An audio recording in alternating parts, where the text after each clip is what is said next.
Magandang araw mga kaibigan. Sa bidyong ito ay bibigyan ko kayo ng kaunting trivia tungkol sa Biblia. Ito'y 10 bagay na maaaring hindi mo pa alam o hindi mo napagtutuunan ng pansin sa iyong pagbabasa ng Biblia. Number 10.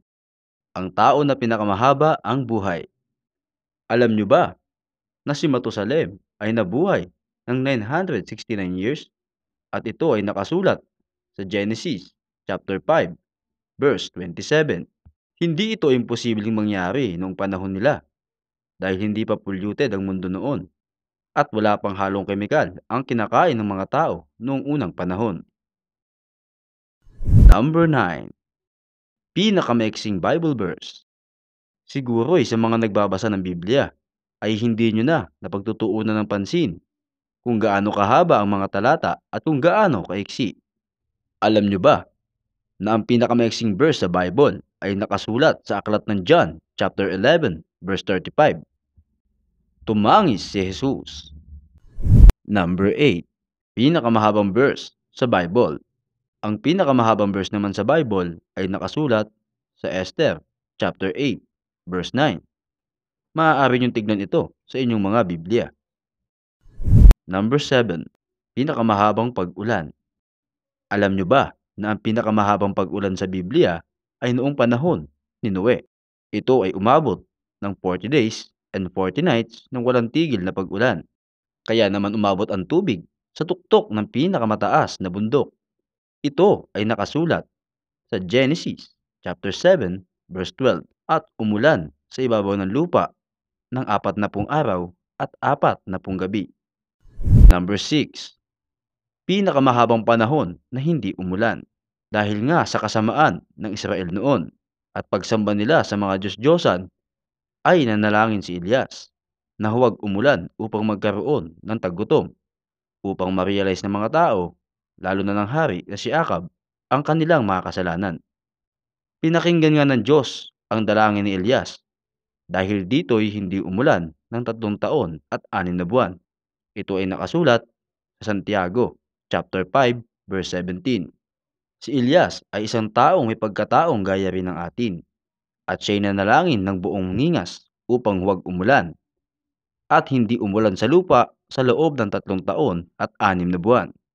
Kapag sa panahon natin ito nangyari, ay siguradong madaming masamang epekto, lalo na sa agrikultura.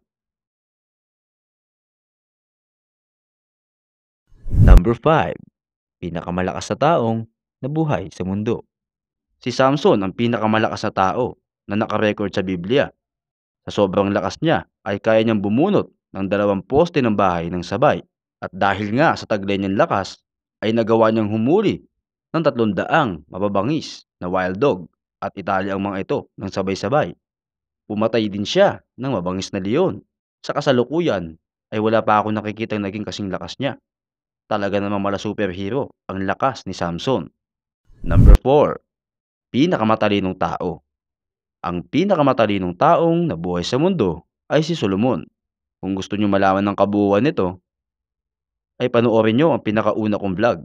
Ilalagay ko na rin ang link sa description below. Number 3. Pinakaasintadong tao. Alam niyo ba na may 700 kalaweting mandirigma na kalaban ng Israel na napakaasintado sa paggamit ng tirador? Kaya nilang patamaan ang isang hibla ng buhok ng tao gamit ang tirador. Ito ay nakasulat sa Hukom chapter 20 verse 16. Number 2. Pinakamahabang pangalan. Pinakamahabang pangalan sa Biblia ay nakasulat sa aklat ng Isayas chapter 8 verse 1. Ito ay si Maher Salal Hashbaz. Noong panahon ng mga propeta at mga apostol ay hindi pa uso ang apelyido sa mga pangalan ng tao. Kadalasang tinatawag lamang sila sa kanilang pangalan at kung sino ang kanilang magulang. Halimbawa, si Jesus na anak ni Jose. Number 1. Pinakamasamang hari sa Israel. Ang pinakamasamang hari na nabuhay sa Israel ay si Haring Manases. Gaano nga ba kasama ang haring ito? Siya'y nangkukulam, nakikipag-usap sa masamang espiritu.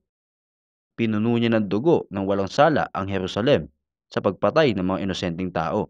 Dahil nga sa kasamaang ito, ni Haring Manases ay hindi pinatawad ng Diyos ang bayang Jerusalem noong panahon niya.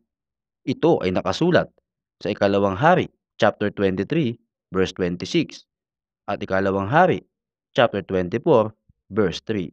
Hanggang dyan muli mga kaibigan. Sana'y nagustuhan nyo.